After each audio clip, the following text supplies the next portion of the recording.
মাঠের ভেতর Lionel Messi যেখানে, রদ্রিগো ডি পল ঠিক সেখানে। ফুটবল বিশ্বে রদ্রিগো ডি পলকে কেবল একজন খেলোয়াড় হিসাবে ভাবলে আপনি মস্ত বড় ভুল করবেন। তিনি কেবল একজন মিডফিল্ডার নন, তিনি হলেন আর্জেন্টাইন মহাতারকা লিওনেল মেসির ছায়া, তার অতন্দ্র প্রহরী, যাকে বিশ্ব চেনে মেসির বডিগার্ড হিসাবে। কিন্তু 2026 বিশ্বকাপের মঞ্চে ডি পলের ভূমিকা কি কেবলই মেসির সুরক্ষা দেওয়া, নাকি এই অদম্য প্রাণ শক্তি হতে যাচ্ছে আর্জেন্টিনার মাঠের আসল ইঞ্জিন?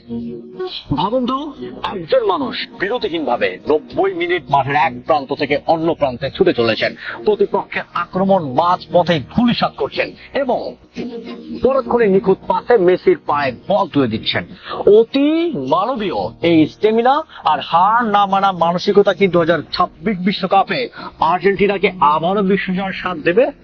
আজ আমরা ব্যবচ্ছেদ করবো রদ্রিগো ডি পলের সেই অদম্য রহস্য, যা তাকে স্ক্যালোনির দাবার ছকের সব থেকে অপরিহার্য খুঁটি হিসাবে তুলে ধরেছে। ভিডিওটি শেষ পর্যন্ত দেখুন, কারণ আজকের এই বিশ্লেষণ আপনাকে মাঠের আসল অদৃশ্য নায়ককে চিনতে সাহায্য করবে। রদ্রিগো ডি পলকে নিয়ে কথা বলতে গেলেই প্রথমে আসে তার অবিশ্বাস্য স্ট্যামিনা। ফুটবল বিশ্লেষকরা মজা করে বলেন, ডি পলের বুকে যেন 4টি ফুসফুস বসানো।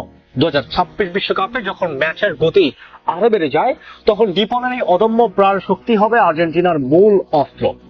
প্রতিপক্ষের কাউন্টার অ্যাটাক রুখে দেওয়া থেকে শুরু করে রক্ষণের পাক ভরাট করা, সবই তিনি করেন একার হাতে।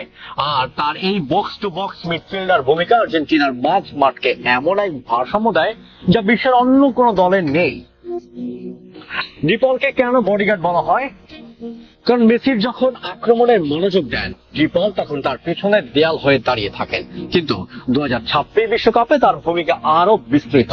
মেসি যখন প্রতিপক্ষের কর্নার মার্কিং এ থাকবেন, তখন ডি পলই হবেন সেই মানুষ যিনি মাঝ মাঠ থেকে খেলা তৈরির দায়িত্ব নেবেন।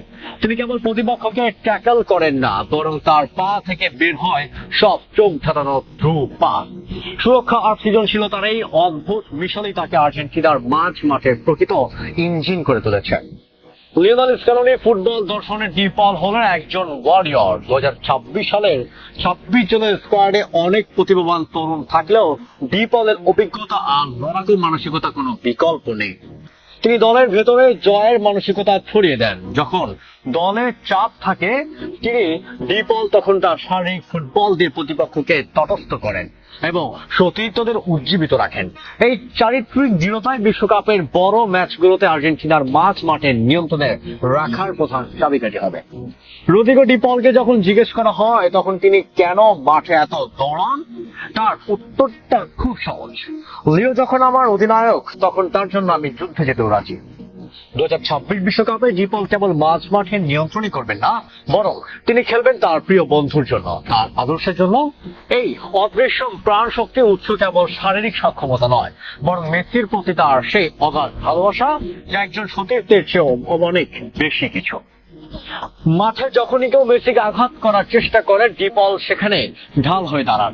মেসি যখন ক্লান্ত হয়ে পড়েন, ডি পল তখন তার দ্বিগুণ শক্তিতে দৌড়ে, যাতে তাকে অধিনায়কের উপর কম চাপ পড়ে। এই ভালোবাসায় আত্মঘাতী আর্জেন্টিনাকে একটি দল নয়, বরং একটি পরিবার পরিণত করেছে। 2026 সালের সেই মহেন্দ্র খানের ডি পলের প্রতিটি ঘাম আর প্রতিদিন ট্যাকেলের পেছনে লুকিয়ে থাকবে একটাই স্বপ্ন, লিওনেল মেসির হাতে শেষবারের মতো সোনালী ট্রফিটা তুলে দেওয়া। সবশেষে প্রশ্নটা থেকেই যায়, ফুটবল কি কেবলই জেতা হারার খেলা, নাকি ডি পল আর মেসির বন্ধুত্বের মতো কিছু শাশ্বত সম্পর্কের গল্প?